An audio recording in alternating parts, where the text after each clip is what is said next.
Let's go live. We're live. Oh, hell yeah. All right, we're live, everybody.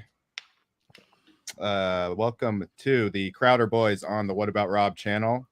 I'm Robbie Goodwin, back from my extended hiatus, but I'm back. So thank you, everybody, for sticking with me. We're just glad that you're healed up. Yeah. We're glad that you're healed from the bashing protest you received from the LAPD during the protest at UCLA. I was protesting Rodney King. I thought that was still going on. You were protesting that he got beat, or just protesting him as a person? Yeah, you're just getting jail time. Protesting the idea of Rodney King. Yeah. I keep getting him confused with Don King. I'm mad. Well, apparently he beat up Martin Luther King, so I didn't want to stand for that. Yeah. Yeah, that was almost like I almost felt like maybe that was just a little racist. Like it almost seemed like the implication was that like black people don't know how to get along. That's what I took from it. Yeah. We're talking about the Tony Hinchcliffe joke, right? Yeah, the Tom Brady roast. Yeah, which great job, Tony. Fucking slay. Great job, Tony. one of the all-time, one of the greats. You know how you know a roast is really good is when Nikki Glaser has by far the best roast. Right. Set. She was the standout. Yeah, I love that it's like on a macro level. I'm like, okay, I'm glad that there's like a thing for dudes and at all mainstream entertainment, but it's like, does everything have to be either woke or Joe Rogan's friends? Can we not have like an in-between? It's called the Crowder Boys, and that's the show. Boys. Hell yeah. That's the show you're watching, everybody. We're doing it. We're doing it, everybody. I was so surprised by people being like, I can't believe that like people were acting like he was like the main clip that was highlighted, it seemed like, was the Tony clip. Mm-hmm. And people were like, I can't believe he said this like when they were saying the same thing when Shane got away with what he said, but it's like that was SNL, that was network television. This is a comedy roast. Like people were acting like he was on CNN saying this shit. It's like it was by far the least mean roast I've ever seen. Yeah, everybody done lost their damn minds. But it's great performances by all of the comedians involved. Comedy's in a great place right now. It's the golden age of comedy. A great PowerPoint. You know what? Best PowerPoint I've seen since Steve-O's special. It's really funny. They're the only people on that whole roast who got a bad review. Like them and Ben Affleck. Wait, who? Fucking Tom and Bert did a bit, and everyone was like, I don't know who these guys are, but they are terrible. Yeah. Oh, you know, that is the funniest thing about the roses is it has exposed how most people don't know what's going on in the like regarding the shit that we pay attention to. Because I've seen tons of posts being like, who is this fat, bloated, alcoholic looking dude? My favorite was a tweet, like, my wife was like, is this one of the athletes? Yeah. Yeah. Is this one of the guys with CTE that had to retire and now he's fat and bloated? Drew Bledsoe actually did like third best, which was crazy. I didn't watch it. I watched the entire thing. I had to see just kind of like what's it called? The culmination of where we're at with comedy nowadays. To see it on Netflix live in front of everybody, like my mom could have turned on Netflix and thought about watching it, like, and seeing Tony Hinchcliffe. Like we're just at a crazy place, and you know, I just applaud the guys for working so hard. Crazy time for comedy. It's a golden age of comedy. Yeah, isn't it crazy? Like, it's the best time for comedy right now because it's dangerous. It's just like in the 80s with the comedy boom. Like that was a great time for comedy. That is the thing that I don't know if I've said this on the show before, but that really is one of my newer pet peeves is all these successful comedians talking about how it's the best time for comedy. It's like for you, maybe, yeah. Well, anytime a market is saturated, that's usually means it's the best content happening.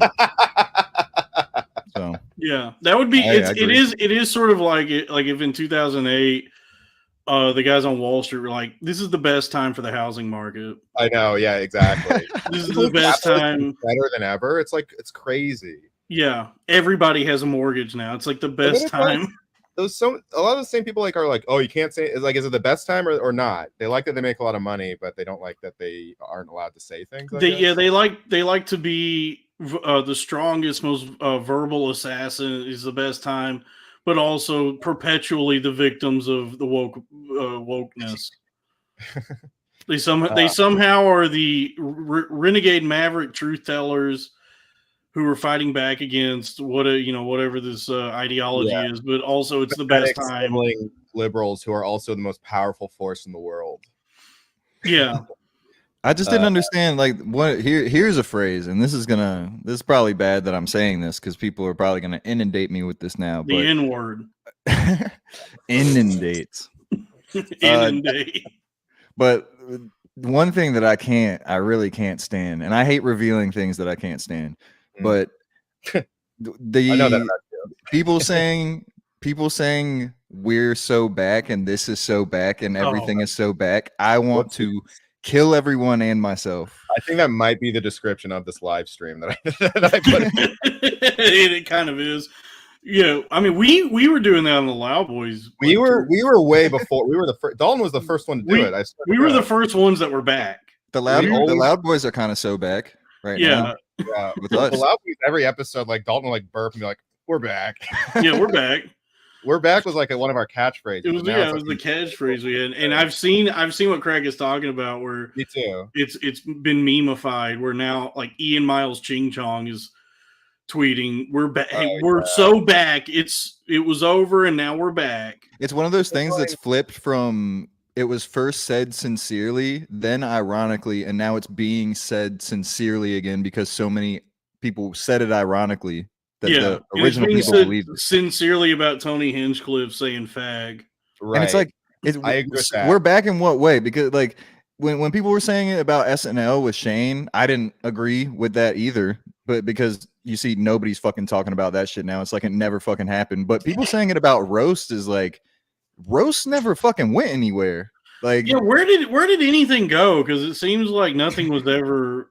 Where did we go? Because we're back. Apparently, yeah, where did we go? Where are we coming from? Where are we headed? I think a lot of I do think that the roast stuff it felt like it kind of sat out the whole Trump administration. But I think that's Robbie is so back. Skullfuck in the chat. Robbie is. Well, I do think roasting. It seemed like it certainly was in a slumber for a number of years, but also I think there was a lot of I think it's because Trump was the best roast battler, and they're like, "Well, we can't." Well, I think there might have been a lot of decisions made at Comedy Central about their like programming, where they probably just like got out of the business of doing that, and so they pivoted from like guy comedy pretty hard. They pivoted from like stand up or any sort of like live comedy like that completely. Like now it's a show about like two trans cousins. Now I sound like one of these guys. I don't even know what's on the channel. The radical left. You know what? I don't even know. Is essentially like a TBS or True TV now. Like I look at the channel every time I turn on cable because it comes with my like apartment package. I hardly ever use it, but when I flip it on and go through the guide, it's just The Office playing all day long. Oh, it's like G4. It's like G4 back in the day, where it's like cops. Yeah, I was in a hotel. Attack of the Show. I was on a hotel recently, and it's just sports, cable news, and reruns of The Office, or like or a movie or something. Yeah, I don't know that Comedy Central has any original programming. South Park, Daily Show. That's South it. Park. It's just Daily Show and South Park. Yeah. Yeah. They're just like a cubicle in Paramount Plus now. Everyone I knew that worked for them got like laid off. I have a friend that was working for like a big network, and like part of her job is to like help program it, and it really just felt like it is a big network, and it even used to be, but it just sounded like all their ideas are just throwing shit at the wall, kind of, you know. Yeah, I mean, like, that's the nature of ideas, the arena of ideas. Well, that's why it takes like mental gladiator like us to organize, or organize and strategize and defeat the opposing enemies. At some point, we should decide the like the ranking system in the arena, because I would assume we're like lieutenant, maybe. Yeah, I don't know what you start out as, what you end at. Like, for example, like. Well, if it's an arena, it would be like a bracket or like a leaderboard, like the Elder Scrolls arena.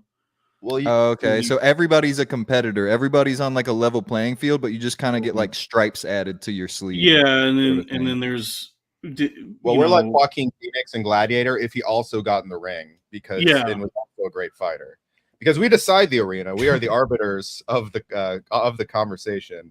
We give it the thumbs up or the thumbs down. Yeah, it's sort of like how George Washington was the president and also a soldier. Exactly, Dalton. Are you listening? Okay. Yeah. Yeah. This is reminiscent of an old time. Yeah. It's a return with a V. The return. I was thinking, like, you said Joaquin Phoenix and Gladiator. I was thinking about today because, like, I kind of revere Joaquin as an actor now. Like, I think he's probably one of the best, like, at least in like the top 20, top 30. When I saw him in Gladiator, I thought for like at least a decade that he was one of the shittiest actors ever. He's so bad in that movie. He's so terrible in Gladiator. He made a really good, like, artsy incel character pivot, like in the mid 2010. Like, yeah. I don't know if it was just a director's choice or something, but he whispers the entire movie. He makes weird choices a lot. In Signs, he's kind of like a nothing. Yeah, but I agree. He did kind of like get good for some good and take really. I want to see his Joaquin Phoenix. That one never gets old. Yeah, that's fun. I want to see him on Club Random. I would love to see that. Can you imagine? Bang bang. Okay, I shouldn't eat meat. Okay. How about instead of the movie Her, it's Mar?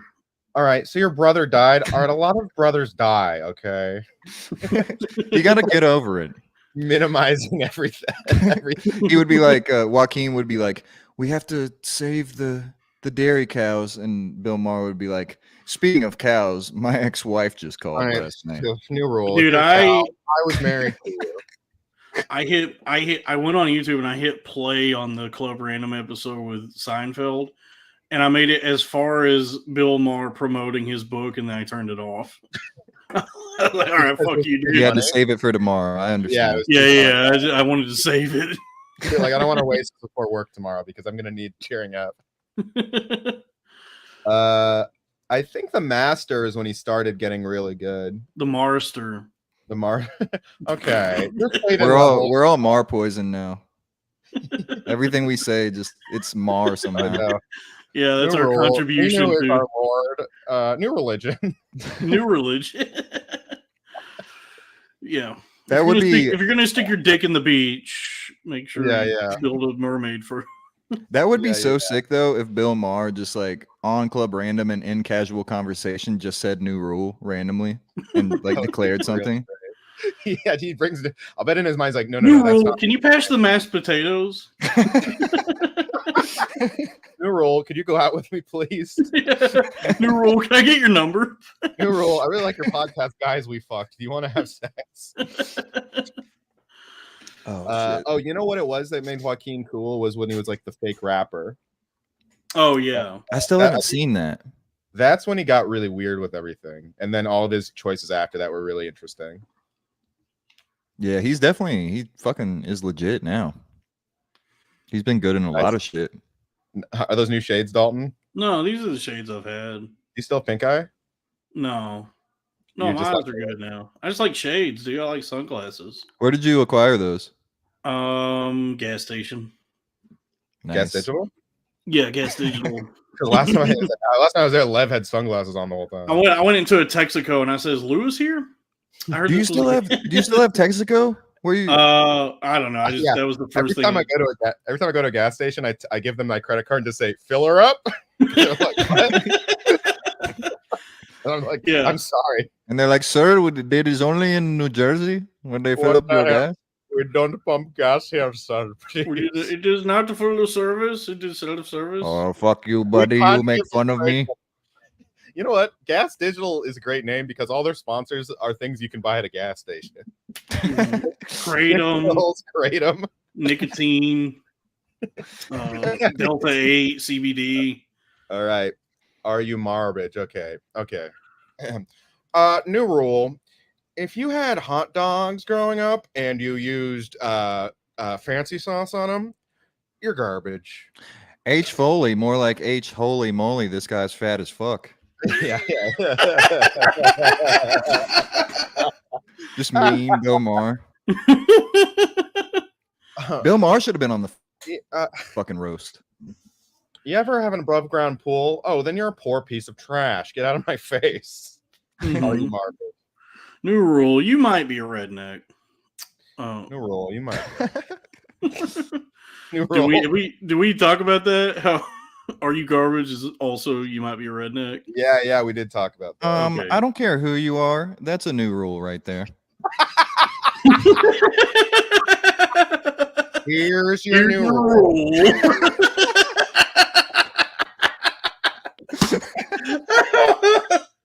They call me the blue Marler comedy tour. The Blue State comedy tour. The Blue State. Oh shit! Oh, See, this is why we're the next big thing in podcasting. Billy the Maher guy. Billy the Maher. Billy the Maher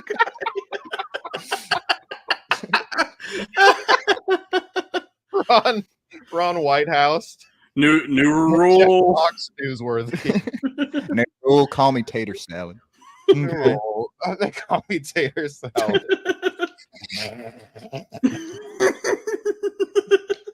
I was drunk in public. Jeff Foxworthy should say new rule before ever you might be a redneck and still close with you. You're a redneck. Yeah, Bill Marksworthy. Holy shit.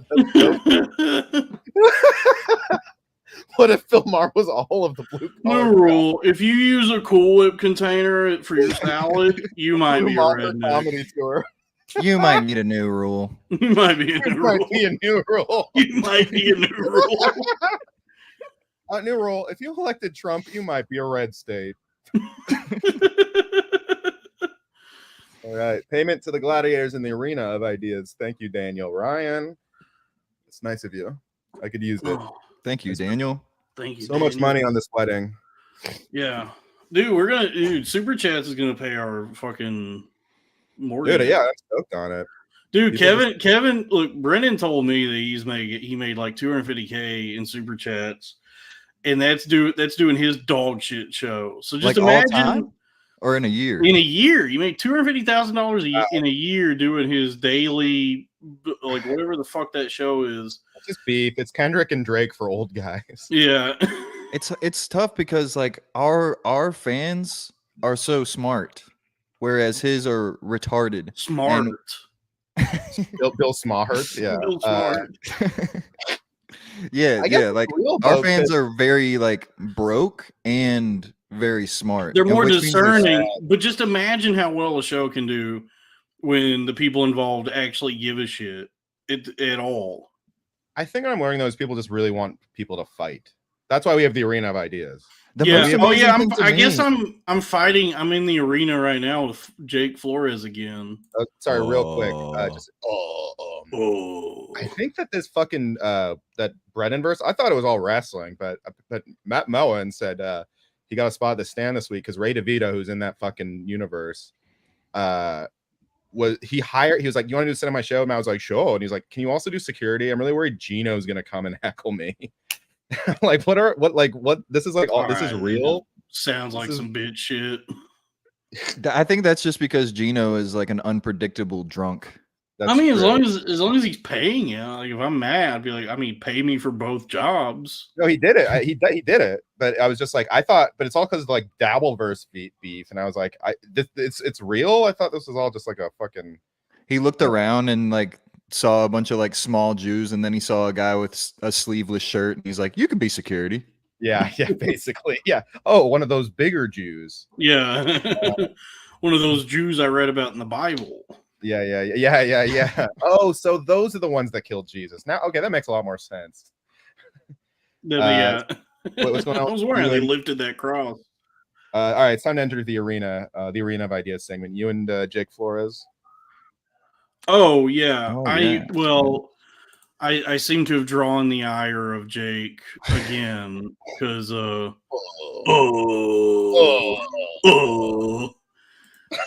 he's such a bitch about posting. I never really know what his intent is. I guess he just to signal to his socialist trans follow, like whatever these fucking weird Marxist people are.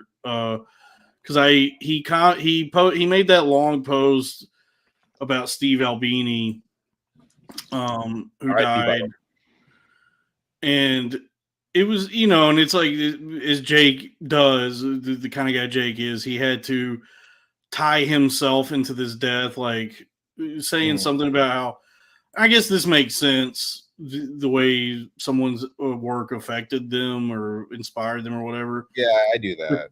But then also saying, at the end, he said, I had the pleasure of speaking with him once. And then he linked his podcast. I guess that Steve Albini was on.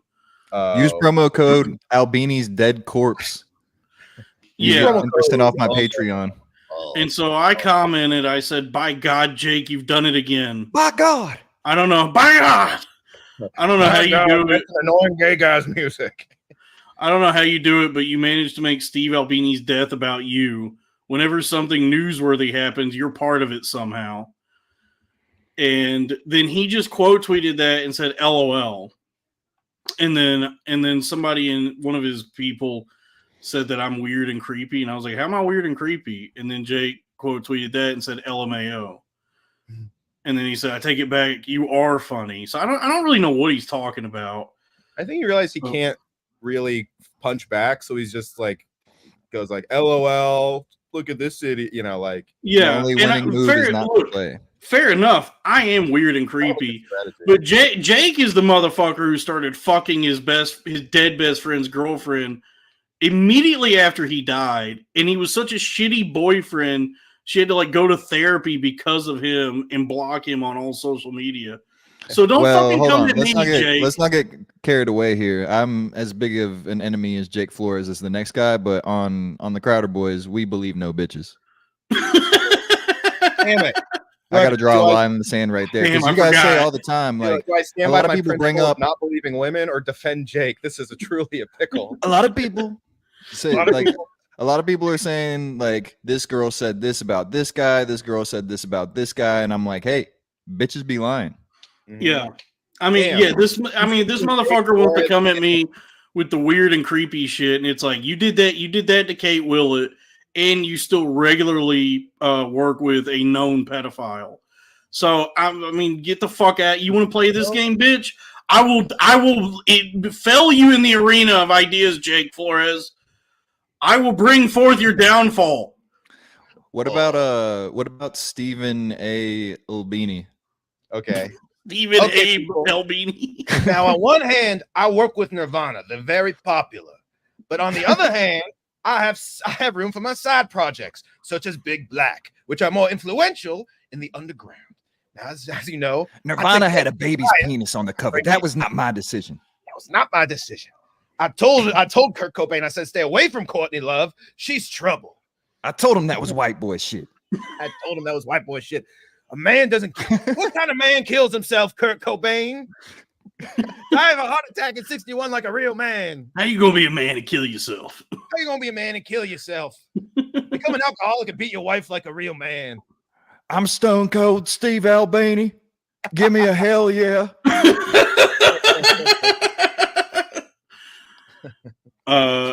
Look, I'm not disputing that I'm weird and creepy, but I wanted this person. I want them to actually elaborate, explain to me how I'm weird and creepy. Like, what do you know about me? And offer me the reasons why I'm weird and creepy, if you're going to make that claim. Because I could give you a fucking laundry list of why Jake is. But I would like to know, what do you perceive about me? Mm-hmm. I'm not disagreeing. I am weird and creepy. Also, it's like kind of bad writing. It's like you say he's weird and creepy. You could kind of just use one or the other. That's like saying he's gay and homosexual. Mm-hmm. Thank you. Bad writing. It's redundant. Yep. Yeah, I don't know. It's on me for engaging with Jake's homosexuality. Go for it, since he tried to frame me for your tweet, so I guess go for it. He did? You remember that tweet that was like, oh, there's a guy here who I guess used to be normal, and he moved to New York and started a fascist chud podcast. And now he's one of my reply guys. Yeah. I think he's mixing us up, like, to own nobody, basically. He's constructed you into one person in his mind. Well, he was just like, he thought of a good own, that you are co-host with someone who used to be normal, and he knows who I am, by the way. He used to follow me. I did a show. He goes, "Oh wait, isn't that the other guy? Oh fuck it. I guess I can like combine them. I'll just make them the same guy." They're all the same guy. If you think, Yeah, all the Judds are just kind of the same guy. all the It's a hive mind like the board. all these fascist chuds want to be in one army, so I guess I can combine them. Yeah, he really, man, he is my. I have a weak point for him because I should just ignore him, but he's such an unbridled dickhead.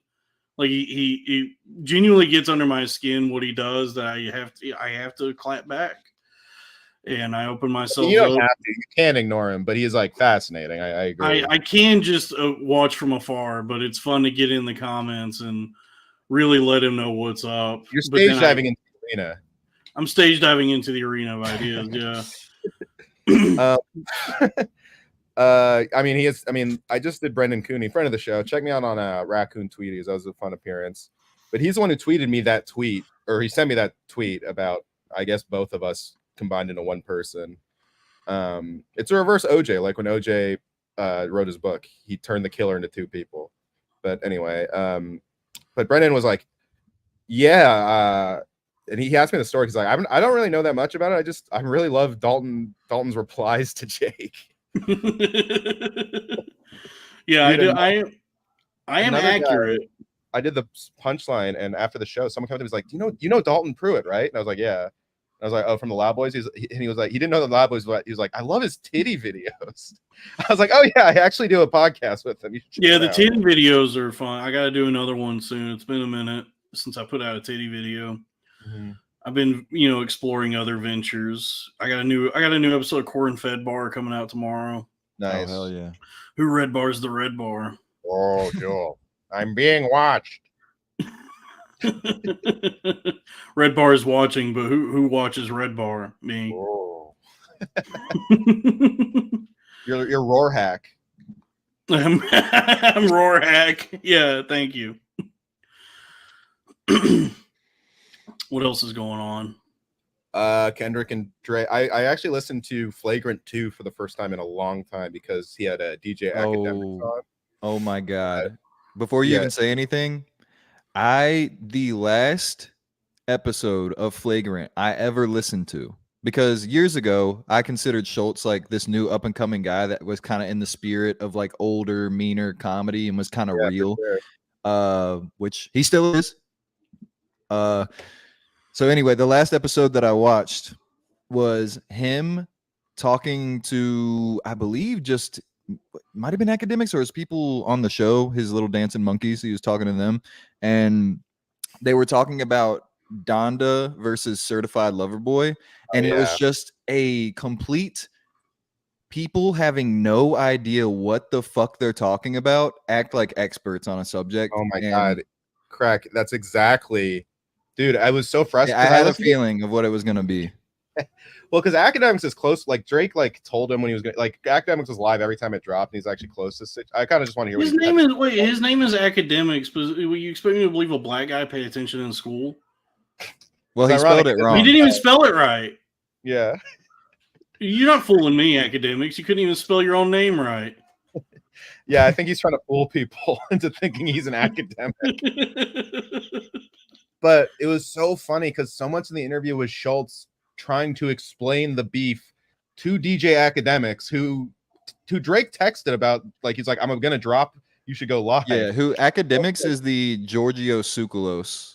But Schultz kept being like, let me explain it to you what's going on.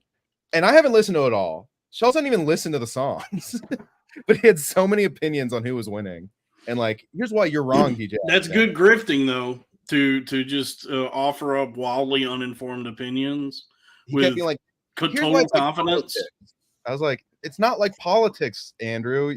That's what you think your expertise is. It is like it's black on black violence. But did you guys see that did you guys see that he sold out the Garden though? Schultz, that is cool. Yeah, that's honestly very motivating. Busch Gardens. Yeah, it's very motivating. Selling out Busch Gardens would be fucking. Dude, we should live Crowder Boy at Busch Gardens. Live Crowder Boys. Yeah, maybe we could just rent it out and let's enjoy the rent rides out with the Busch fans. Gardens, just ride some rides. We Folks, do have to once we get chat us so we can rent out Busch Gardens. When we get a Patreon, we will have to set a goal that's like one will be like we do a live in-person podcast with each other, and then one is like we have a meet and greet with the fans. They can take pictures for $20 each, stuff like that. Yeah, there we go. Live, like when we get to 10,000 live at the Gardens, and they're like, "Don't you mean the garden? No, Busch Gardens, The Gardens, the Gardens." Damn, I would love to go to Busch Gardens. That would be fun. Or just like a garden, like my mom's garden. We could hang out in there. Madison Square Garden is where the Knicks play. Busch Gardens is where the other people play.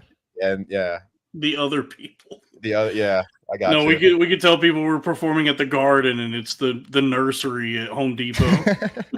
The garden section. The Garden Center. The Nick Nursery?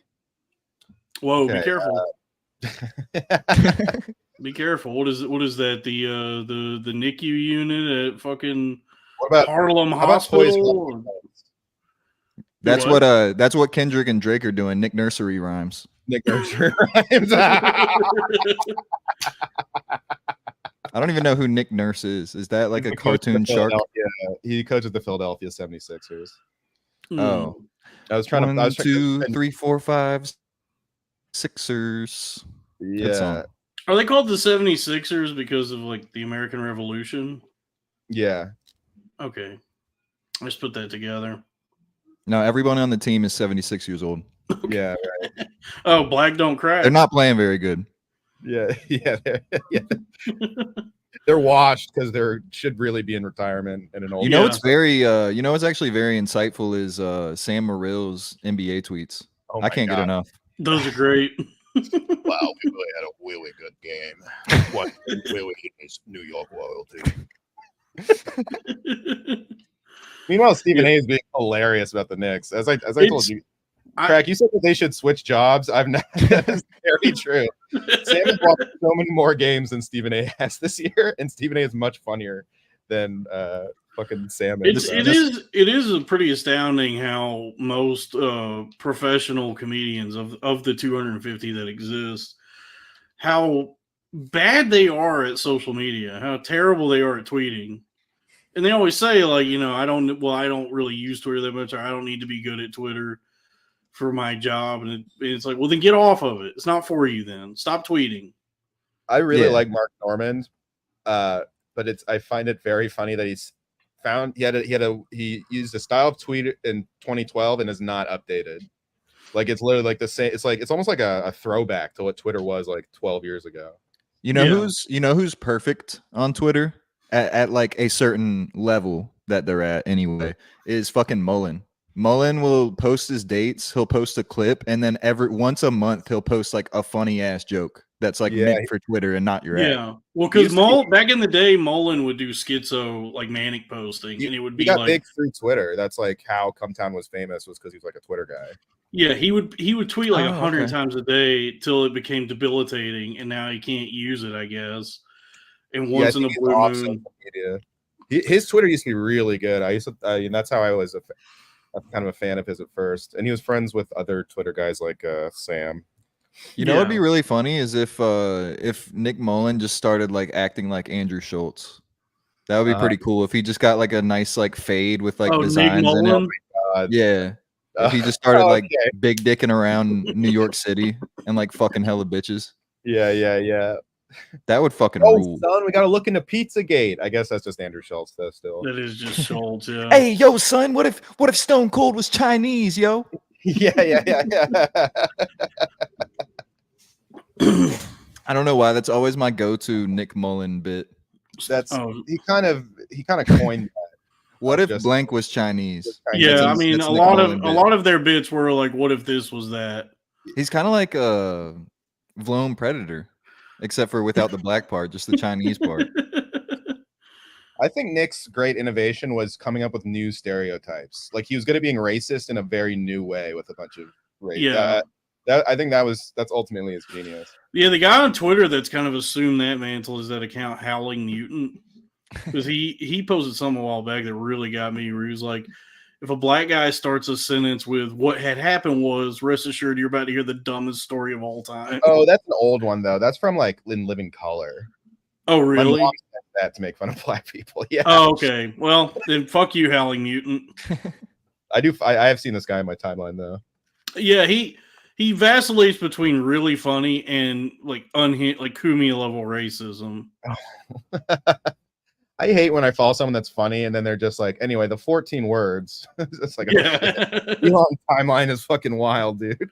Yeah, he's one of those weird. I don't really understand Twitter in this regard, where it'll be these anonymous accounts. Like his profile picture is just like Dennis Hopper from Blue Velvet. He's anonymous. That's how I recognize him. Yeah, and I never understand how these accounts get to like tens of thousands of followers just through tweeting, just like through their trolling and.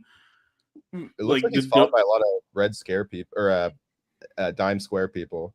Yeah, I don't really understand how that works. There's deep insider shit on how, like, and I don't know if some loopholes are closed. I would imagine there's more than ever now, but like that's how that guy Lil Sasquatch from Barstool blew up, was on Twitter, and there was apparently things called like tweet decks, where every time you sent a tweet, you had like 20 of your own alt accounts retweet and favored it and shit. Like people, I wouldn't put it past some of these accounts that are just like a fucking picture of Steve Buscemi that have like 100K followers, that they're just like fucking tweet decking, which I have no idea how that works. I'm completely relying on my talent. That's artificially inflated, because I like that one account, Faggot Jackass. Oh, like, how do you have 60,000 followers? How are you not shadow banned just based off of your name? Exactly.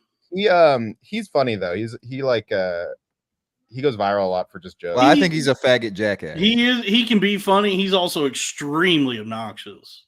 Here's the thing. He also will just the thing you'll see him have a lot of followers, but then he'll just tweet whatever. And I kind of like guys like this, just with the ones with no quality control.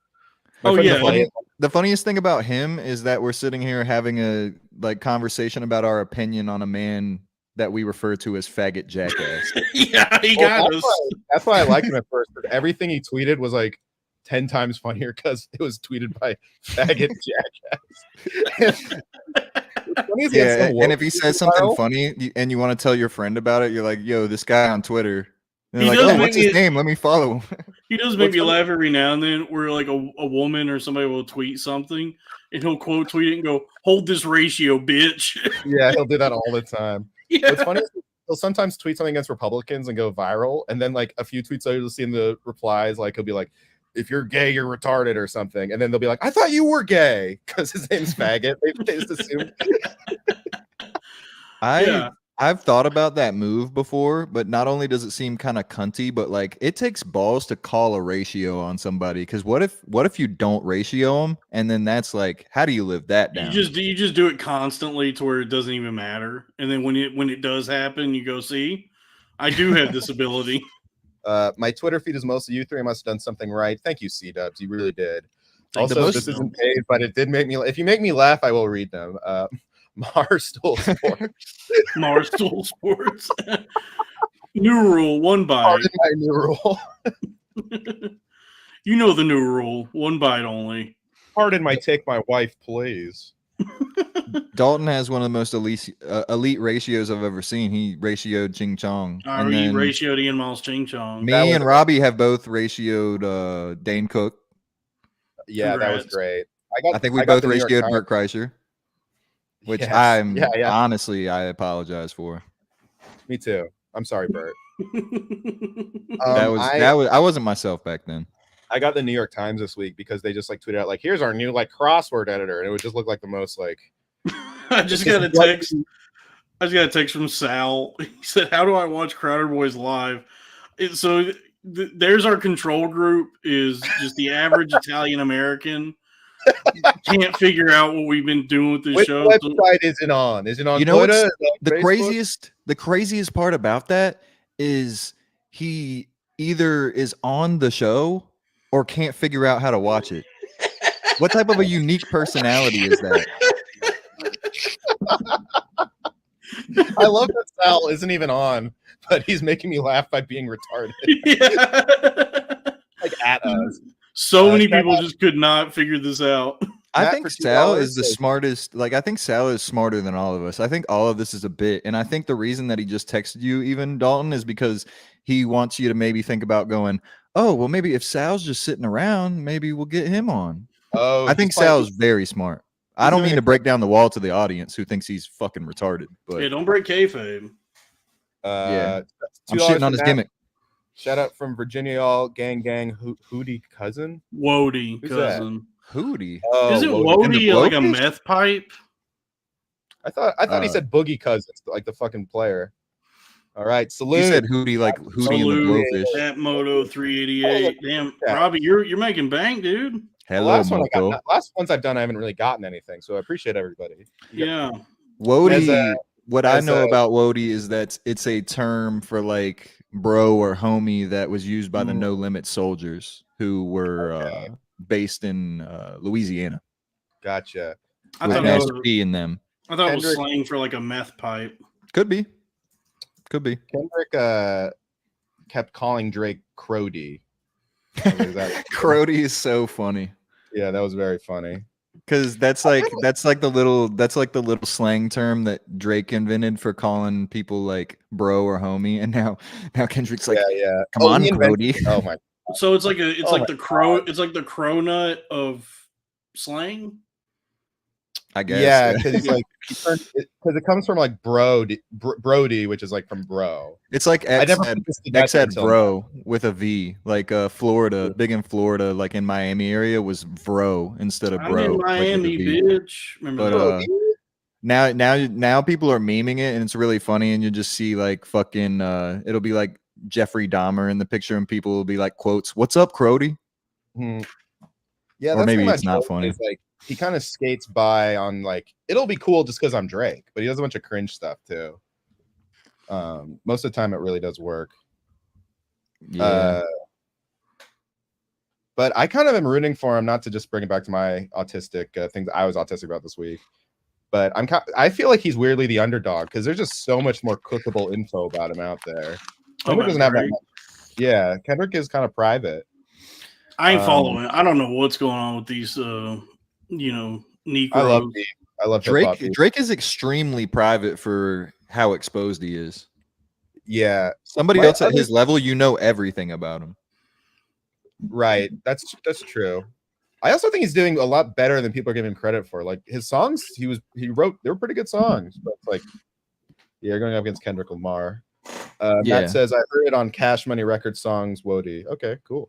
Drake would be winning if it was like, well, that's the crazy thing about it. That's why Drake's really not winning, is because people would say before this started, like Drake would be winning if him and Kendrick sat down and said, all right, let's see who can make the biggest hit. But you're not doing that. You're How are doing the points determined? Yeah, that was an Uno reverse card on Kendrick to make like a big club banger song. You know what they should do is make Drake. We should get Kendrick and Drake to do an ultimate surrender match. What is that? Yeah. You know, Craig, you don't know about it. No, You know, I know Ultimate it. I know Surrender. it. I forgot the Yeah. name of it. I know what you're talking about. It's What, like a it French was match? on the now defunct Oh, like the surrender. I don't know if the website still exists, but the castle in San Francisco closed. Kink.com. One of their channels was Ultimate Surrender, where Oh, two women enter. One gets fucked in the by a strap on from the other, where it's That's two the people. arena of not ideas, something else. That's the octagon of orgasms. oh, that dude. Yeah, so it's two people who wrestle with each other, and then at the points are determined, and at the end the winner fucks the loser. And usually it's two women, so the winner fucks the loser with a strap on. But I think we could just make Kendrick and Drake do gay Ultimate Surrender. Drake would Like probably rap- like that a little much. Yeah, it'd be less gay than what they're doing now. Oh no, I lost. You have to fuck me in the ass. Oh no. I don't think what they're doing now is gay. I just think it's extremely reckless. Yeah. Yeah. And I don't know why you would do it. It doesn't make sense because they're both doing extremely it- successful and wealthy. So But they've hated each other for like I watched a whole YouTube on this. They've been like taking shots at each other for like a decade, apparently. Well, yeah, Like Drake- I've just paid attention to that. But like, yeah. I could see why Kendrick would do it, because Kendrick is probably not as respected as he should be, because he actually is the best rapper. Drake's probably like one of the best artists of all time as far as making songs, but I don't see why Drake doing it just seems like he's trying to throw his weight around. Is Drake's music good? Yeah, he's a good rapper. It's not all good. His issue, he just puts out too much bullshit. But his good stuff is good. He tries to make fucking everything. He tries to make like Jamaican house hits. And I just remember like, the Sprite commercial. And he very transparently makes songs for girls that just suck.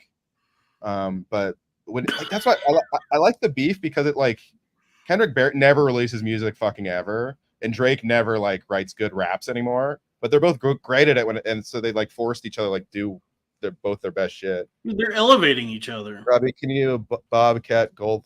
What did Bobcat Goldthwait sound like? Like that? I don't know. I don't know Bobcat Goldthwait that well. That was like Pee Wee Bobcat Goldthwait Herman. Yeah, it was kind of a Pee Wee sort of thing he did. Yeah, I don't know what Bobcat really sounds like. I do know he used to do a 2-man stand-up show in San Francisco with Tom Kenny, who is now the voice of SpongeBob, and he was on Mr. Show. Tom Kenny fucking rules. Tom Kenny's cool. So he goes by Bobcat because their deal was called Tomcat and Bobcat, but he kept Bobcat and Tom did not. So that's a little comedy history for you. Can we get a quick summary of the shots taken for me and Edna? Yeah, I took a whiskey drink. I took a vodka drink. Took a lager drink. I took a cider drink. I get knocked down, but I get up again.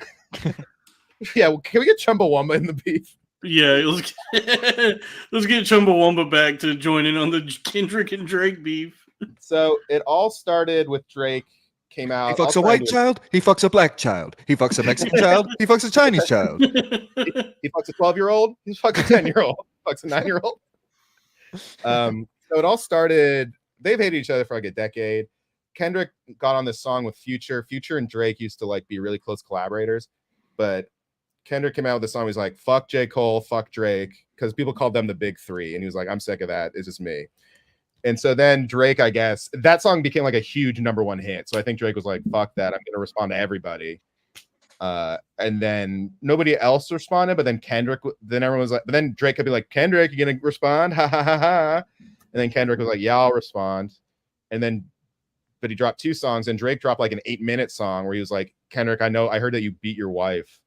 Yeah, that's basically, if you want a summary of the arguments going back and forth, one guy is Kendrick is saying Drake is a pedophile, and Drake is saying Kendrick is a wife beater. That's the summarization of everything. Kendrick also said that Drake has like an 11-year-old child. I will say this is the part of rap beefs I don't like, where it's like these info drops, like this like gossip. I mean, it's interesting, but I preferred it when it was like push-ups and Euphoria was my favorite part, because I was just like, oh, they're just. I'm not even really like paying attention to the beef part of it. I'm just enjoying the songs. Like I don't really care about the beef. I just like the music. I put it in a playlist. It's like my favorite Drake or Kendrick album in like the last while. Fucking Not Like Us is so fucking good. I'm thinking about going keto, so I might be only beef soon. Wait, why are we talking about roasts and beef so much and Lev's not even on? Yeah, I gotta, I'm trying to figure out my diet, and I think maybe if I do keto for a couple months, I can get to a good place where I can then pivot to just a regular diet and then exercise regularly. Start an open mic called Ketone. Ketone? Yeah. It's a roast, but it's like a chuck roast. Yeah. Like a roast, a Sunday roast. Yeah, I think it's really funny that the people in the chat, and I'm not trying to call anybody out because I kind of agree at the rate that people are talking about it, but it's pretty funny that everybody in the chat's like, everybody's talking about Kendrick and Drake, like we all know what's going on. Why don't we talk about Tony Hinchcliffe and Andrew Schultz? Like that's fucking relevant. For once, I'm talking about something anyone else but other autistic people are talking about. I mean, you guys gonna keep talking about something black people know about? Yeah, I've never really listened to either of those guys' music, I thought I was like over it. This whole thing kind of reignited my love of hip hop a little bit. It's almost, but it's also like because hip hop was, I don't know about what you think, Crack, but in the last like 4 years, it's nothing really grabbed me that much. But then I've been carrying it on my back. Yeah, besides Crack Amico. Yeah, basically anything. Like I have to be careful because if I see that Fantano likes anything, I can just never engage with it. So Kendrick and he doesn't actually know it. Kendrick and Drake were ruined for me early on because of Fantano. I was like, well, I guess I can never listen to these guys. You can't play that game because like that's why like shows like The Sopranos we know are like the greatest shows ever because we watch them, but dumb people will not even understand those shows but realize that they're critically acclaimed and jump on the bandwagon. And then you can't be like, I don't like Sopranos because a dumb motherfucker likes it. It's like, no, he likes it because smart people like it. Yeah, I just never honestly, I just never listen to their music. Yeah, Dalton's waiting for the Ween Primus beef to kick off. So he can pay attention. That's something I could get in on. If Ween and Primus. Hold on, y'all. Are the Deftones involved? Yeah. Oh, the Deftones and System of a Down are mad at each other. Now, how does the Marv Alta factor in all this? Now, System of a Down would make some good diss tracks. They would. They honestly. Yeah. You know what? Shinoda had a couple. Shinoda had a full rap album. It would be cool. Why the fuck you taking all the children? Why the fuck you touching all the children? I know that you use ghostwriters. You wanted to. Yeah, I would love it if System of a Down just did a Drake diss they did that thing that Serge always liked to do where he would just be like, in 2004 Drake, or in 2017 Drake was texting with Millie Bobby Brown when she was underage. Well, there was that weird like 5 years where like it was like Jay-Z and Linkin Park, like Kanye did stuff with like U2. And like Weezer and Lil Wayne did a song.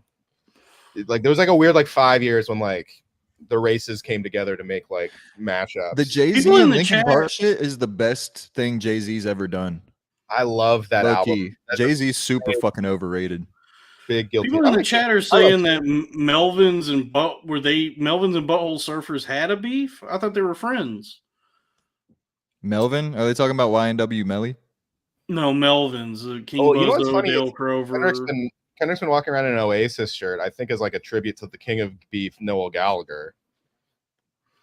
No, I think that's from his ancestors in Africa, like the actual Oasis.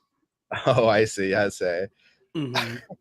I think it's his. I say. Anyway. His daughter's name is Oasis Lamar. Rob Horn, Leghorn. I say the Negroes are fighting with each other. Yeah, they seem to be caught themselves in a conniption fit. What about Marhorn, Leghorn? Okay, new rule. I say. God isn't real. Now, boy, instead of new rule, he says, "I say." Okay, yeah, cotton picking mine. And instead of okay at the end, he goes, I say. It always comes back to more. If you're a woman, you can't be in men's sports. I say. It's very funny. I don't know if the people know, but I run the social media of the Crowder Boys. Very laboring. But and on both profiles, I only follow Louis J. Gomez. Yes. I almost said Chrissy Marr, Bill Maher, Stephen A. Smith, and Carlos Mencia. And every day I'll get notifications from that profile, and it'll say Carlos Mencia, Bill Maher, and Stephen A. Smith just posted new stories. I'm like, this is the best fucking notifications ever. This is all I need. Never turn those off. Don't ever follow anyone else either. No. We're locked in. People will have to buy their way into getting followed by us if they want to. Like, say if Sam Morril was like, guys, I want the Quouter Boys to follow me. It'd be like 10,000. The Quouter Boys to follow me. I'd be the number one Knicks fan of the Quouter Boys. The number one Knicks. Sam Morril is the official Knicks fan of the Quouter Boys. We'll declare that right now. Stephen A. Mm-hmm. Oh shit! Yeah, you're second. Sorry, Sam. I know you're listening. God damn it! But I know so much about Julius Randle. I want the Knicks to lose so People in the fucking chat are trying to guess what I'm drinking. It's Coke Zero. Nice. Diet Coke or? Mm-hmm. I'd love to take a sip of that.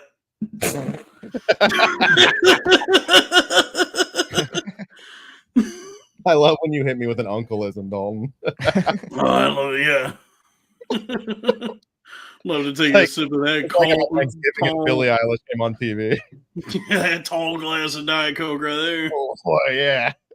Something happens when a New York sports team is playing well, where they start to feel like their city's magical, and I just want to fucking destroy the entire fucking Northeast. Oh yeah, the sort of mysticism that people have about New York is very gay. It only shows up a little bit now. It's like LA does it all the time, and Austin is like every day is a magical fucking wonderland in fucking Austin. Oh, but they're great, by the way. Austin, great comedy city. But Yeah, you know, LA just is like too. I don't know. There's so many restrictions. They should like be free. Austin is the new hope for comedy. It's a golden age of Having a comedy. moment, you know. It's kind of Yeah. like better than New York. But New York, I'm glad, like, it kind of like when Woody Allen was discovered as a pedophile, people kind of relaxed on calling it this magical fucking city. Like, he fucking tried to say that it's just, there's a lot of Jews. That's all that's happening in New York. There's a lot of fucking Jews. That's all that's going on. They do sorcery. It is magic because of their sorcery. I like the Knicks, and I went to a game in Madison Square Garden, and I had a great time. It does have an aura. It is you know, it's No, all, they don't. The Knicks they're also the one. The Knicks are the one New York sports team that all of New York roots for. Otherwise, they're divided by. Yeah, unless the Nets were in the playoffs, and then everybody's walking around with Nets hats. New York sports fans fucking stink. You don't even know who they are. Like, when their team starts playing good, they go buy a fucking hat. They're pieces of shit. I fucking hate all of them. I do like hats. I will say Knicks. I also like hats. I will say when I moved here. What's your favorite hat? Cappy from Super Mario Odyssey. That's a good hat. I like JR's hat. JR Jim Ross from WWF. He's got a good hat. That's a good hat. Indiana Jones has a very good hat. Yes. That's an all-timer. Tim Pool's a cool beanie. Tim Pool's beanie. Steve Albini. Steve Albini. Oh, the sorting hat. Yeah, Croy in the chat. The sorting hat. Very noteworthy hat. Yeah. Tim Pool's hat. I like the picture that Tim Pool has like an entire like circuit board under his hat that just like plugs into the back of his head. Yeah, he probably does. Or he just has like 5,000 of those same hats. Yeah, somebody on Twitter insists on wearing those.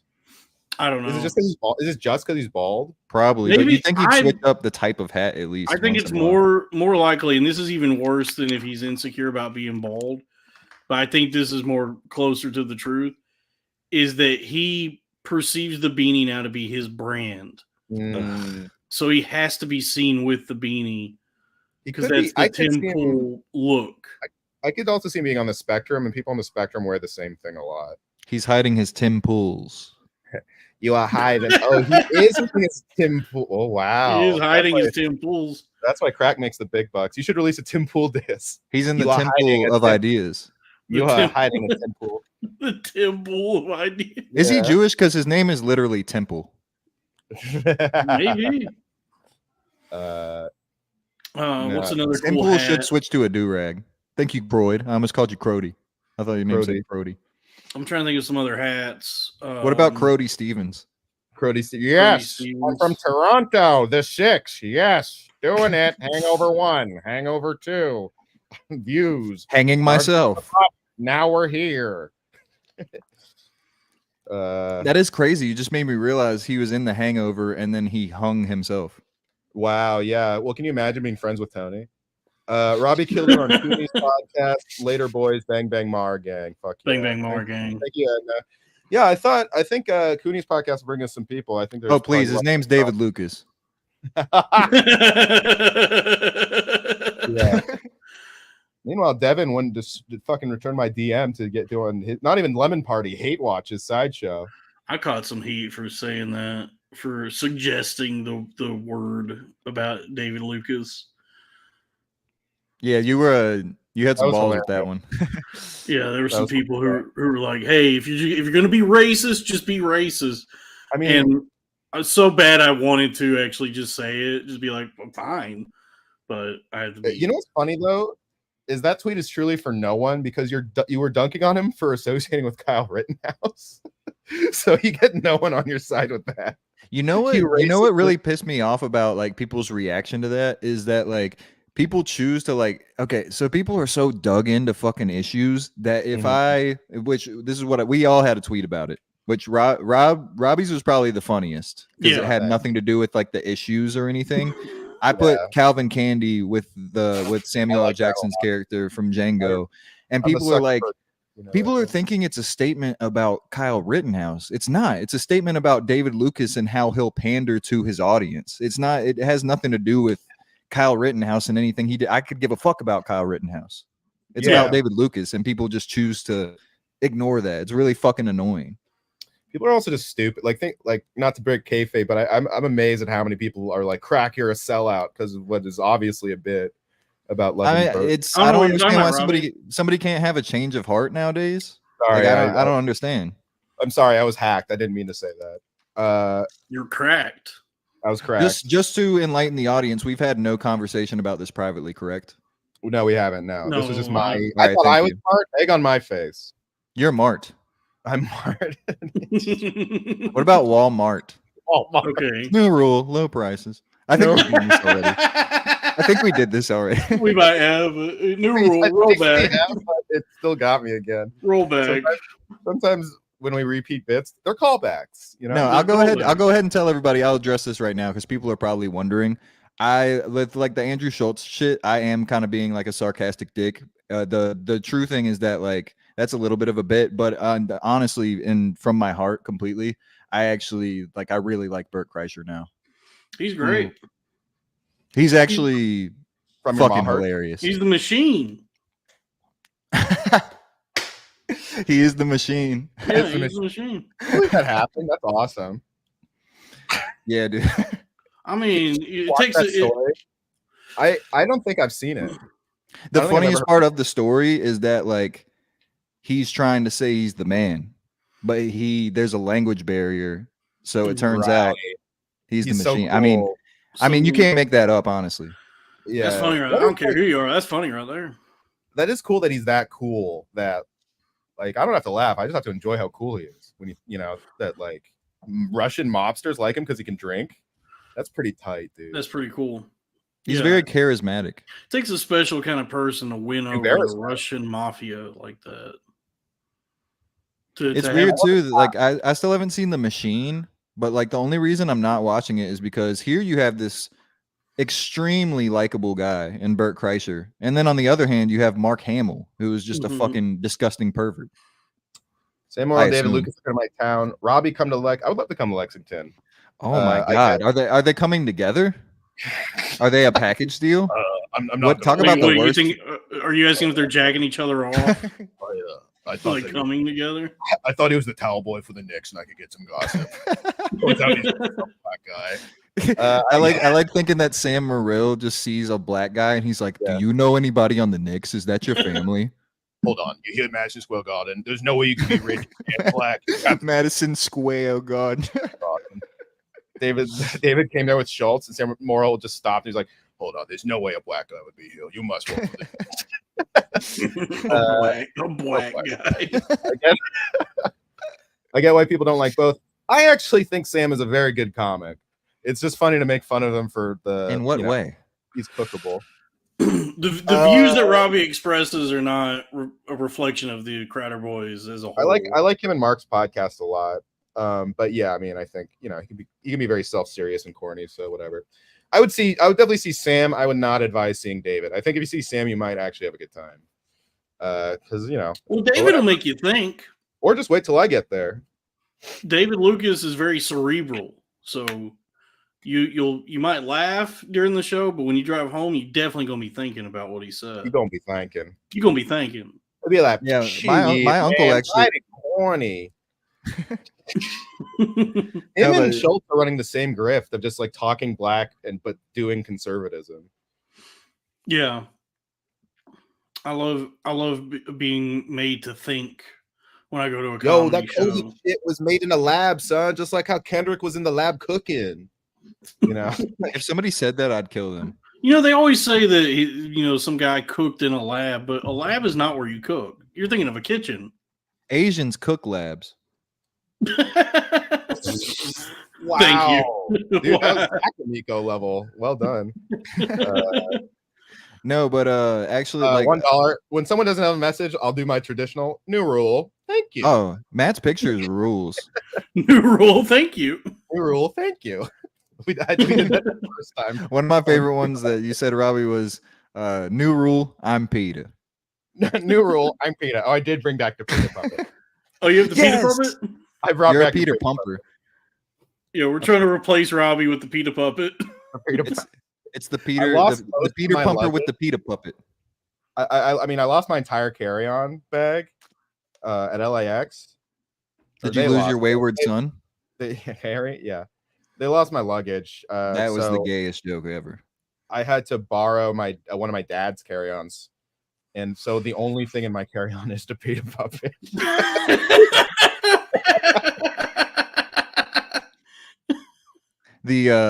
The flight attendant opens up your bag. She's like, he's gonna bomb. Only on stage when I do this voice. Oh, Robbie, there are cute UK sorority girls that go to shows hoping to hook up with comics. That's good to know. What, Thank you. like British girls? I don't really know what she's getting at with that, but I appreciate I guess she's trying to entice you to go to Lexington so you could fuck a British. Why would I fuck a British or unless she lives in the UK? No, I'm sorry. she I lives in- can't. think she I means can't let you Lexington. guys. I can't let you guys keep going with this. This is the University of Kentucky. Oh. Oh I my was god! Dude, I was like, is there some what kind of study program Holy is shit! bringing all these British girls to Lexington, Kentucky? I was like, in Lexington, England. Like, I was like, somebody's gonna correct us, and I don't want us to look. Well, I don't want me to look dumb. Crack wins the first round, the official first battle in the arena today. Dude, I seriously was like, oh, it must be like a study abroad program, and they're Oh, I'd love to going to study Lexington. abroad. I'd love to study abroad. You hear me? That's hilarious. Me and Dalton were legitimately like trying to crack the code. I seriously was just like, I guess British people go to college in Kentucky a lot. I thought you probably could have living in communicated that a little bit better. Yeah. Word alert. Thank you, tons more cowbell. Yeah, word alert. Dalton and I just word alerted for sure. Yo, I was watching that the new Corn Fed today on the Corn Fed with Dalton Pruitt channel on with YouTube. Scarlet. Yeah, I was watching that, and dude, I cried laughing. I don't know what it was that was so funny about it, but when this is why Sal rules, because he'll just come out of left field with the craziest shit, and then you like slam it down. But he goes, "Did you know that girls do like will do enemas with like Sprite?" And you go, "What? Black girls?" That shit was so funny. Yeah, it's not funny me retelling it, but you had to. I don't know where he came. I don't know what he's talking about. When he I said that. don't either. Yeah, that would be sticky. That would make your butthole sticky. But the thought of black girls using Sprite as an enema is the funny. I just pictured like a fat black substitute teacher-esque lady just being like, "I'm gonna put the Sprite in my asshole." Yeah, I gotta wash out my asshole. Bring me my Sprite. And then her ass does the Drake Sprite commercial. Yeah, it opens up and all the cybernetics are exposed. God, I forgot that commercial. Now I remember. Yeah, it was like first name, last. Wait, how's it go? Yeah, last name ever, first name greatest. Yeah. Like a sprained ankle, boy, ain't nothing to play with. Started out local, but thanks to all the haters George on had a a G4 bad pilot Sprite on a first name commercial. basis. Yeah, we know. Huh? Didn't Paul George have a bad Sprite commercial too? No, Gatorade. Fuck. Sprite is delicious.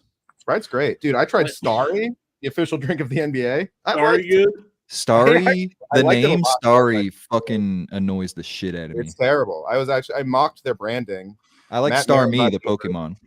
Matt I don't Maron like brought it over. Starry. I love Starry and Star Me.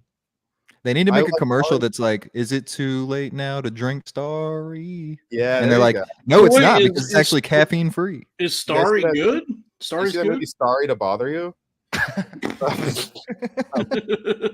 Anyway, I love my favorite comedian Starry Shafir. Anyway, Oh yeah, Starry of David Shafir. He Starry wishes. He wishes Yeah. he was a fucking star. no, he wishes he was Starry.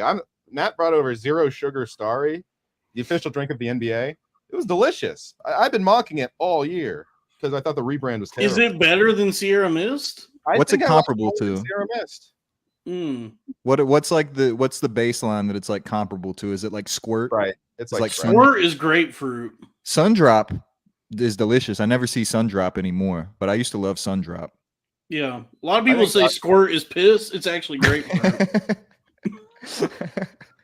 What if Squirt and Starry were Squirtle and Starmie? Whoa! Water Pokemon. And Gotta catch 'em all. And Dr. Pepper was Mr. Mime. And, Wait, why would that? Yeah, well, yeah. What if that was if that was 'cause real? they both demand you address them by their formal names. Oh, okay. I still don't get it. Okay. Detective Pikachu. Yes. Okay, yeah. Oh, what about Moltres? Okay. Are we just naming Pokemon now? Yeah, what's your I favorite? don't we had a Top good 30 thing going. favorite Pokemon, go. Top three. Top 30? Top Top 30. three. Favorite No, you're right. Pokemon. 45. Because there's a lot that we want to get to. Yeah. Togepi, Mew. Togepi's a little bitch. He's so cute though. You can't just name them and keep going. This is court. This is Pokemon court. We have to talk about everyone you mentioned, and we all have to give a rating. Okay. Okay. All right. Charizard number 1. Number 1 of all the Pokemon? Yeah. I'm going Charizard. He's definitely top 15. I like Jinx. Jinx is sexy as hell. Robert Durst? Yeah, Jinx. I'd love to, give Jinx some back shots. Jinx, you owe me a Starry. Jinx, you owe me a story. Yeah. Jinx is Jigglypuff? cool. I like Hitmonlee and Hitmonchan. Hitmonlee. Hitmonler. Hitmonlee. It must eradicate all of the Pokemon. I like Oh, Yeah. let's go by. We should go by. Make this easier. We should go by type. Like, what's your favorite? What's the best water Pokemon? Oh, Blastoise. Gyarados. Oh no, yeah, you're right, Gyarados. Gyarados rules, but I like Blastoise a lot. Blastoise is cool. They're both really fucking cool. They're really sick. I like Gyarados because it's such humble beginnings. It starts as a Magikarp, useless, seemingly completely ineffective in life, but there's such great potential within. And that's sort of it's kind of like me. I see myself as And me. right now I'm a Magikarp, but I will as long as my friends are here to swap me out with something more powerful. Yeah, you're trying to get battle. that water stone. Drinking all those Coke Zeros, you're gonna get kidney stones. That's the only stone you getting. No, because no sugar in You're getting Magikarpal Tunnel. them. Yeah. Greninja, please. Anyway, I like Pikachu. Pikachu is cool. And Pikachu is like basic. It feels bait. Yeah, it's like when you Okay, pick I said Leonardo Pichu. as your favorite Ninja Turtle. Let the Pichu? Pichu. You said Pichu, that's you on some Drake shit. That's And a child, man. That's a motherfucking child. Pichu. Pause. Ivysaur's cool. Venus. Ivysaur seems aggressive. War Turtle, nobody talks about. Nobody Oh nobody yeah. talks about War Turtle. All of the middle evolutions, everybody kind of forgets about. Like Charmeleon. What's the one that looks like a pussy? Cloyster. Oh, you know what I like Adam is, Friedland. Yeah. Onyx is cool. Onyx is tight. Yeah, good group. Um I like Mob Deep too. Yeah. Let's see. Abracadabra. What's the one with a bunch of fucking coconut and palm trees? That one's an interesting. Oh yeah, one. that guy. Yeah. Oh yeah, Pina Colada. My favorite Pokemon. I like Geodude. Geodude is cool. That's Joe Rogan. Yeah, he looks like really Geodude. Joe Dude. Joe Geo. Dirt. Joe Dirt. Pokemon. Joe Dirt. Yeah. Geodirt. Geodirt. Hold on, let's think of some other Pokemon. What's the chat saying? Articuno. Marticuno. You can't call David Lucas that again. What Diglett? How about Articumia? Oh, Articumia. Articumia. Voltress. Oh, you know what's honestly a good one? The Swiss Army knife of Pokemon, Eevee. Eevee, I yeah. love Eevee. Many different evolutions. Many different Electric evolutions. I think that's all of them. I think that's all. I think we got all of them. Inti, the big dog, the fire Psyduck. dog. You know what? I relate to. Psyduck and Gold Duck are cool. Yeah, those are cool. I like the ducks. Psyduck vibe. Those are the real Mighty Ducks. I'm Spearow. Snorlax, that's a good one. Snorlax is a fat fuck. Well, take that back. See why I like him. He has a thyroid issue. Yeah, he has a thyroid problem. That's true. And Snorlax is a standalone, right? Oh, Diglett's no cool. evolutions. Yeah. Oh, I wish your soundboard worked. You could hit the I stand alone. Oh, damn. Yeah, we got to figure out how to get the soundboard on here. Yeah, because I got mine too, but it's just like. I don't know how to run it through Stream Deck without doing the.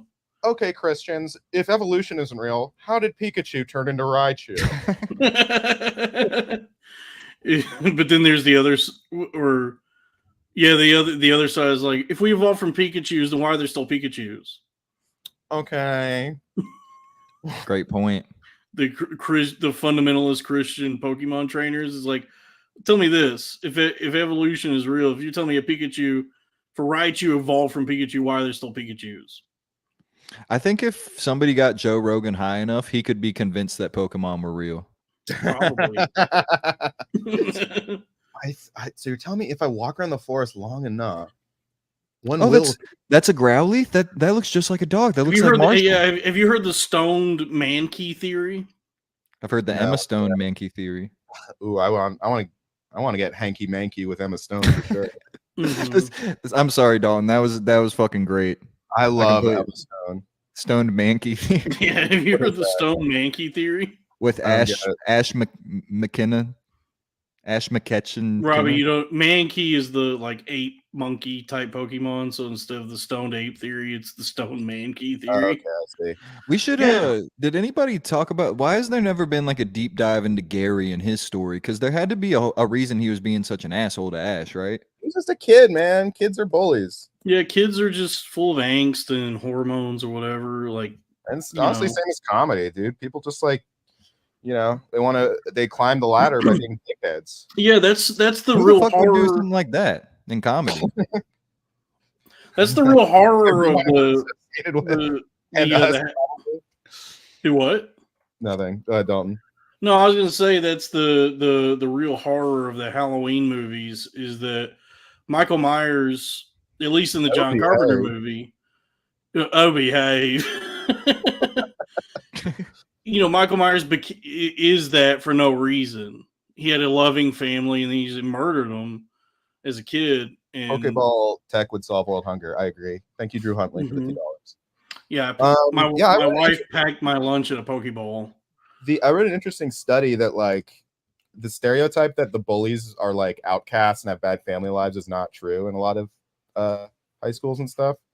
They said that in terms of popularity, the outcasts are the ones who got picked on the most, and the most popular kids were the nicest, but everyone in the middle was that's where all the bullies were in the middle and ascending. Yeah. And that's why the middle class is completely dissolved and there's no bullying in schools anymore. That's the real reason there's no bullying. Marizard.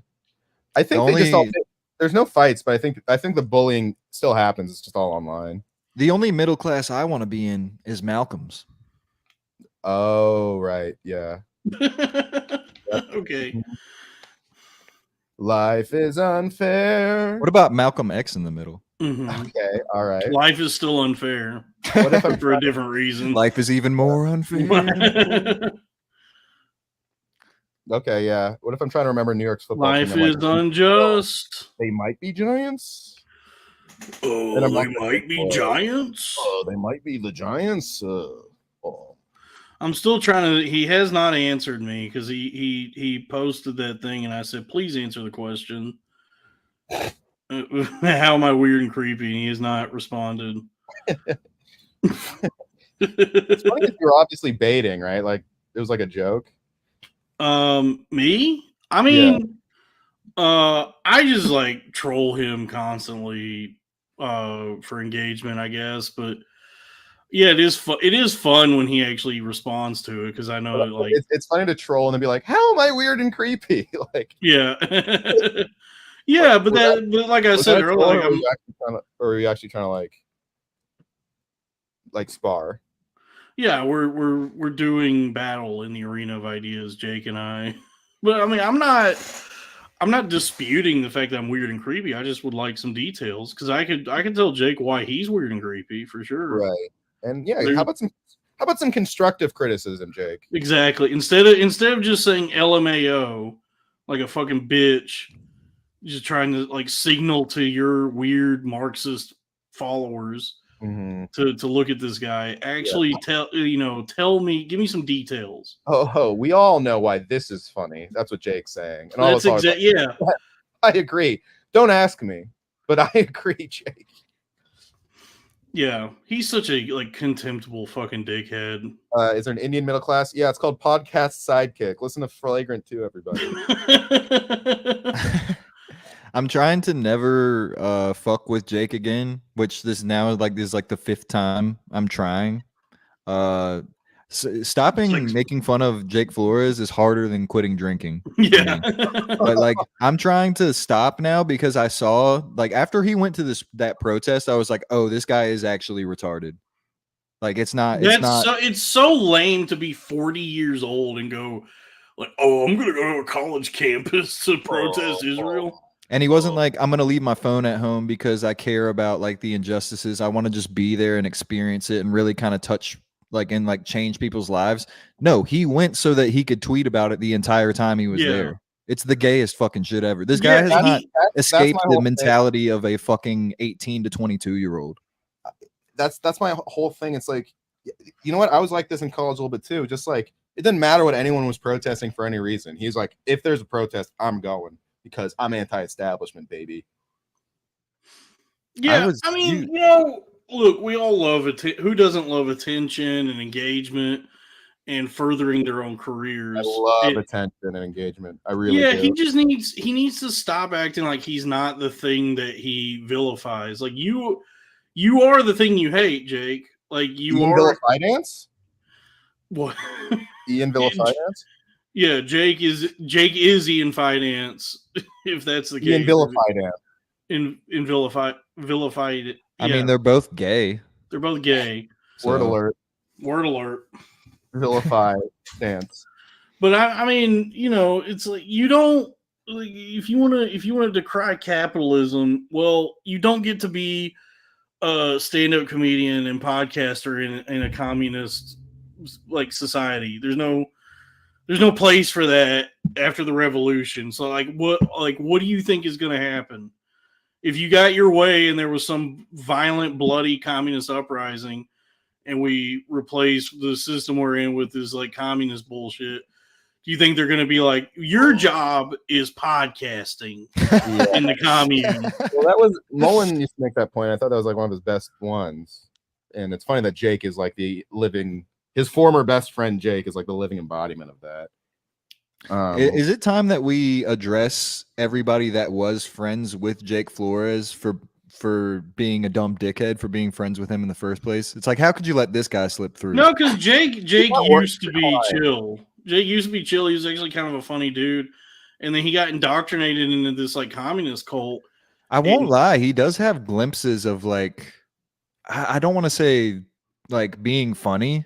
He's never made me laugh, but he has glimpses of like, not charisma, but like charm, I guess. Not anymore. But like He from used- old clips yeah. that I would see, like the roast battle with him and Lewis, he comes off as like somewhat of a charming, sarcastic guy. Yeah, But I we're used talking to. years ago. I remember when I did his show. I thought he did very well. He had a good set.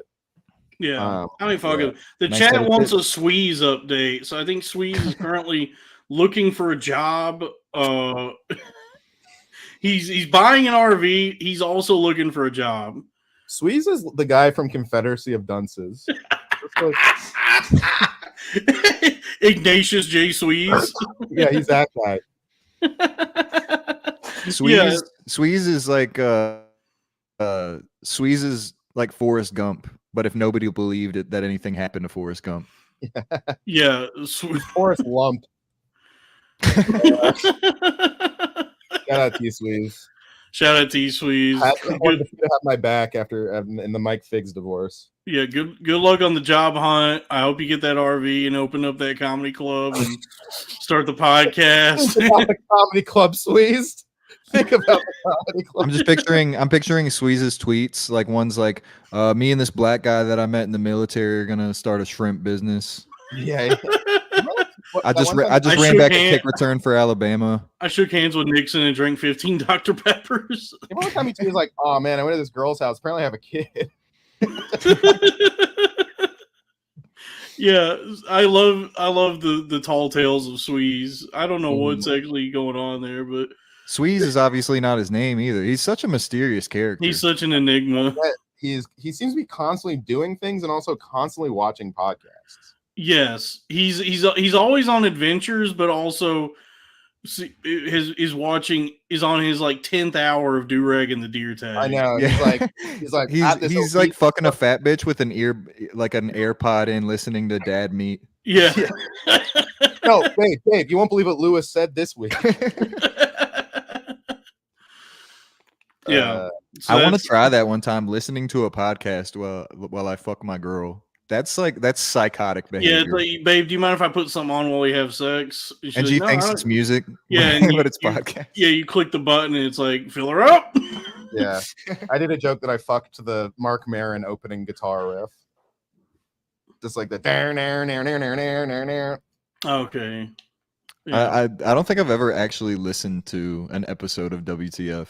I used to love it back in the day. The last 30 minutes are good because the first hour is an update on his cats usually. Usually just like, so let me tell you what my fucking cats did this week. Fucking cat boomer. And the guest is like Bob Dylan, and you'll be scrolling through and go, how fucking much of this is him talking about his cats? And then it's like, and so we have the legendary. I love Bob Dylan so much. Hope you enjoy this interview. And there's like 20 minutes of Bob Dylan. What else do I have to say? Oh, it's been 46 minutes. All right, we're gonna get it. We got into it with the old man himself. God, I miss my fucking cat.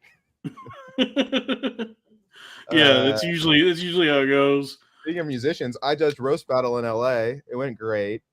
But I was you met Spready Gibbs. I met Spready Gibbs, dude, and that was like What was he like? Did you have an awkward dap up with him?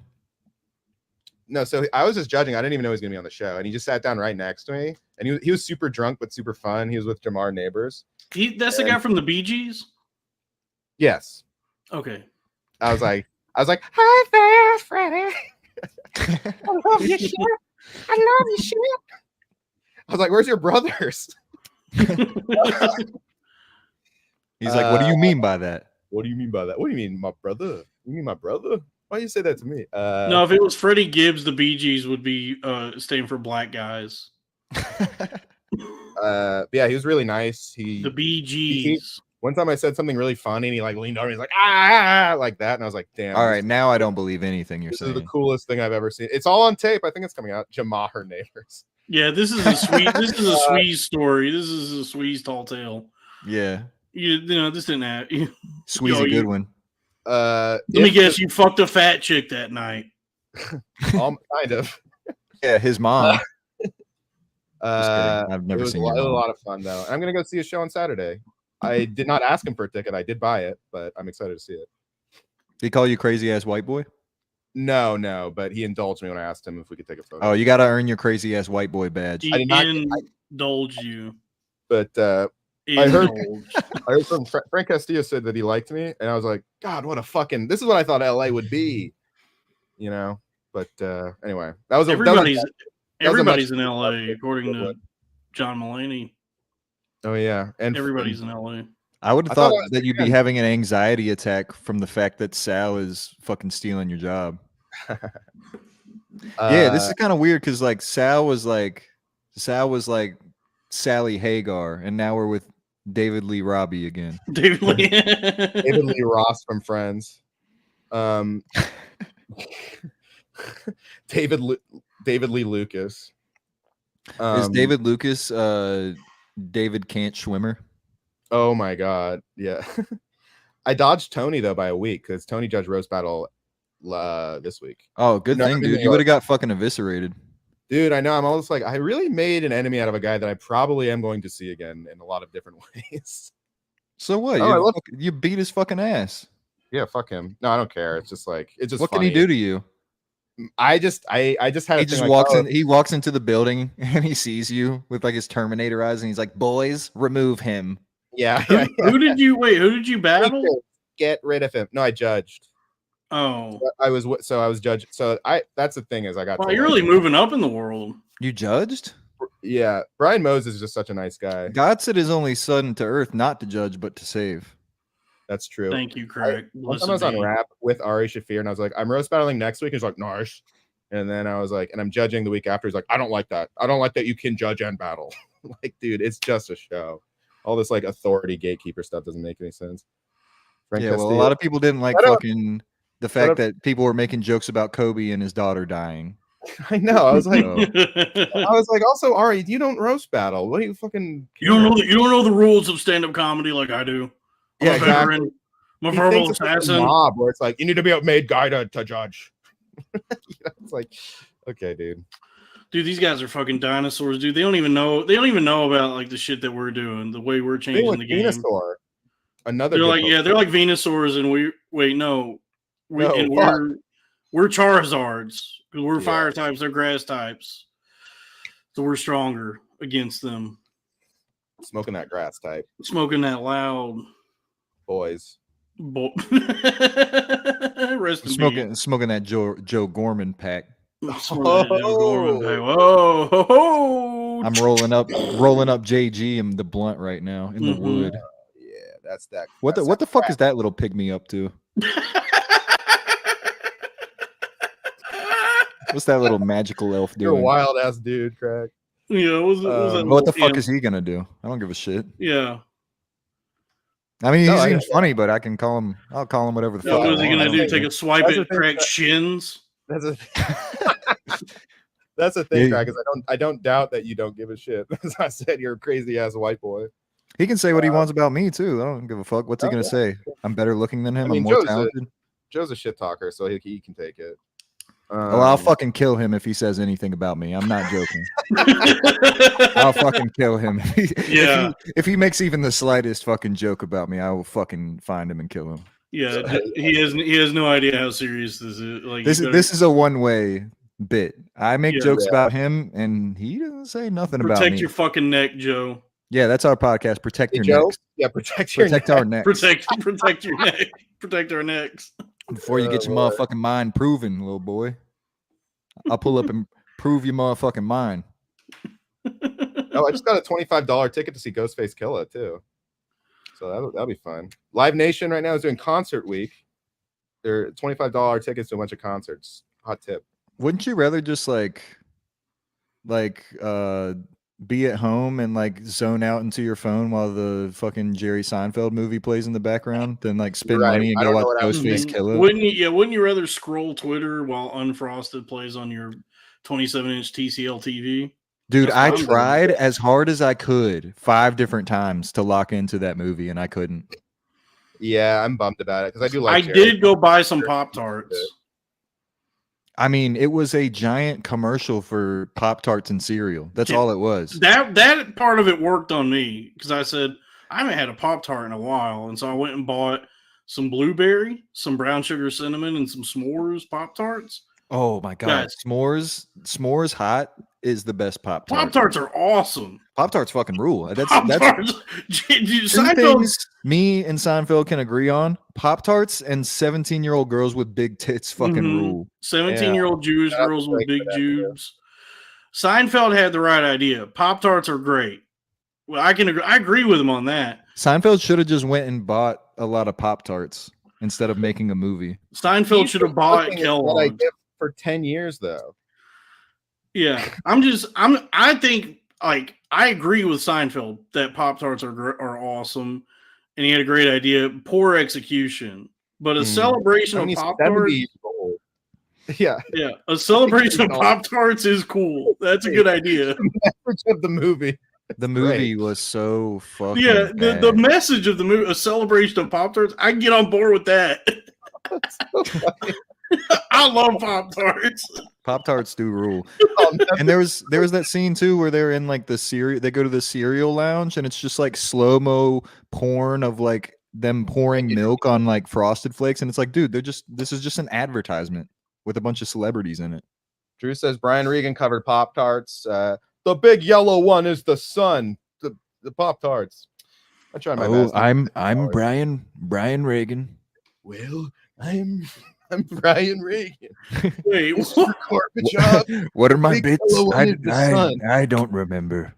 I'm Brian Regan. I'm Brian Regan. I'm Ronald Mr. Gorbachev. Tear down this Pop-Tart. Mr. Hinchcliffe, I'm Brian Redband. Ronald Redband. Ronald Redband. How do I produce a podcast again? The funny thing is, Ronald Reagan would probably, if you dug up his corpse and threw him on top of microphones, it'd probably sound better than Kill Tony's production. Yeah. Guys, I have bad news. I do have a Dan Wicks fiasco to get to soon. You have another Dan Wicks fiasco? No, he loves booking me for his fiasco. Robbie, we need you to lock in because the show is the future of content. I agree. We gave the people almost 2 hours though. We did do that. Is Dan Wick his first name? Like Chadwick Boseman? No, but he's like John Wick to me, where you have to say his, no one calls John Wick just John. Yeah, I'm thinking I'm back. Yeah, he killed my dog, so I killed everybody. Wait, so when do you have to leave, Robbie? Like soon. I mean, I'm already late, but I wanted to put in good time here. The chat is saying that toaster strudel is superior to Pop-Tarts. I agree with that, but the point to Pop-Tarts for the fact that you don't have to cook them ever if you don't want to. Some of them they're ready to go. S'mores, you should cook those. Brown sugar cinnamon, you never need to cook. Kill toaster. Yeah, but I got an idea though, Robbie. How about if somebody gives a $20 super chat, you call Dan Wick on the phone and tell him to go fuck himself. You're not. Yeah, here's the real fiasco, Dan Wicks. Fuck you. I know this is my final lifeline, tons more cowbell, but I also like doing these fiascos. This is you have used up all your lifelines. You called a friend, you did a 50-50. You asked the audience. This is your last one. Robbie, if you are what you say you are, a superstar. Yeah. Regis, fill her up. Regis, fill her up. Yeah. All right. There we go. Oh, friend of the show, Michael Hall. That's double what you were going to make tonight. Call him right now. That's $20 more than I was going to make tonight. That's $20 more than the fiasco was going to pay you. The Dan Wicks. Yeah, call Dan and be like, hey Dan, there's actually there is an actual fiasco that's come up. I have myself a bit of a fiasco. Now, if two shows that book me, my live stream and your fiascos, they're at the same time. Isn't it crazy how in the time, I don't know, like what y'all's experience with comedy is necessarily. Crack has never done an open mic, I don't think. No, I leave it to the experts. I'm a civilian. But in the years that I have done standing up comedy, and I guess I'm retired now, I don't know. Never really found purchase in that world. Like everything I got booked on was I was just performing for free, and I struggled constantly for anyone to even want to give a shit about me in terms of stand up. And then I just start, just goofing off with my buddies on the internet, and I'm doing better than every fucking open micer I ever knew in terms of developing an audience, making money, having a good time. What about Hans Kim? I'm not, well, yeah, you know what? I will say that I would enjoy this. I wish I had that kind of success. I'm not doing as well as Hans Kim, but most open micers I ever met, they didn't make a fucking dime doing it. They usually paid money to do comedy. They had no audience, no YouTube channel. They didn't know. They were just swinging their fucking dicks in the wind, hoping something happened. Look at us, revolutionizing content. I think we found a new grift. If we just say that we're leaving, people start giving money. I actually do have to leave. Is it possible for us to continue this without you? C-Dumps gave you $10 also for this. I could leave it on, yeah, if you guys want to keep going. But then I don't know how we stop it. Maybe if we both leave the studio, it just ends. I don't know. You guys could start a new one on the Crowder Boys channel or something. Actually, that's a great idea. Everyone, if you want to continue, go subscribe. Yeah, so we can get no super chats. How the fuck are we gonna do that shit? All right, I mean, we're already getting no super chats because you're getting them, but well, now all right. I feel bad now. But someone in the chat wants to know if I'm still an open micer. I'm a podcaster. My comedy career is in a cryo freeze right now. It's in a Burt cryo chamber. Burt cryo freeze, whatever. You really took that fucking brick for me, Dalton. Thank you. Yeah, you're welcome. That's what we call an alley-oop. Yeah. Wait, Robbie, why don't you just leave? Like, just leave your room and leave the stream on. And yeah, then, that's okay. And then once me and Dalton leave, the stream can just go all night long, and it'll just be your room. I could also probably end it on my phone, right? I don't know. That's if you want, we could just wrap this one up. Yeah, and it is almost 2 hours. Sorry to Michael Hall and C-Dumps who just threw their life savings at you, Robbie, to save you from this Dan Wicks fiasco. Yeah, wouldn't you rather just not do it? Like, wouldn't you rather just hang out here? Don't you get nervous before you go on stage? I'd be nervous as fuck. Orman would do too. So nervous. Yeah, well, guess what? He should have been. He should have been fucking nervous. He should have been fucking nervous. Maybe that would have meant he actually cared. Yeah, right, I need to be doing a lot. I saw the quality of his work. He should have been fucking nervous. What did he say? He'll be back. Robbie's gone. I'm gonna get ready and then I'll come back once I'm dressed to leave. Okay. Show us your real background. Yeah, show us your room. Joe's there. Both of you guys, I want to see him one day. I want to see what's going on in those little fucking rooms. Mm-hmm. At least with me. I mean, you can't tell what's going on, but it's a real wall. It is a real wall. Yeah, real time. Yeah, no, I exist in this little box on the internet. I've always been here. I'll always be here. It's like the pictures in Harry Potter. Mm-hmm.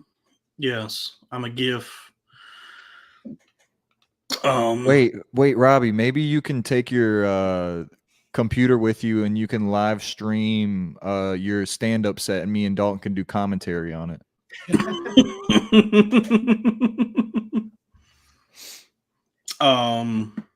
Yeah. Somebody last night was asking me like what's going on with Joe, or am I gonna what's the deal with me and him? That chapter is closed. That time in my life is over. I've never met him, and if I do, I'm gonna fucking kill him. I'm literally going to fucking slap him and just fucking literally just take a piss on him. Yeah. That's so funny, dude. You don't even know you.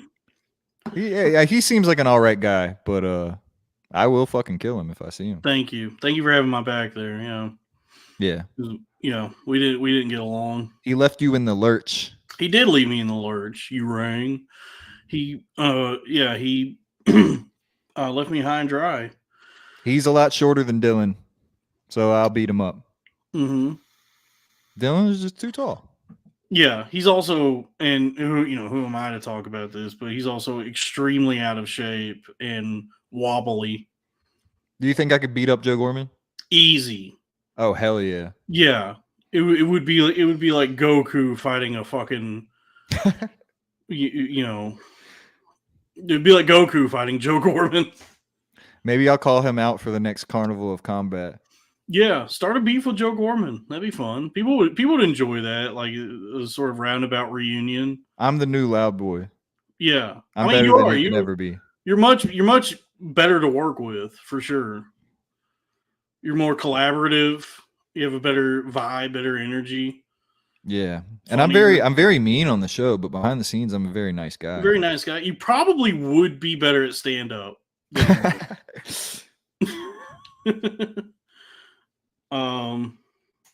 Robbie, where are you? Are you? Oh yeah, God. There's a super chat from God's Node, $5. He said, "Why didn't Joe reach out to you and just talk shit, Dalton? He didn't believe you. He was just cruel."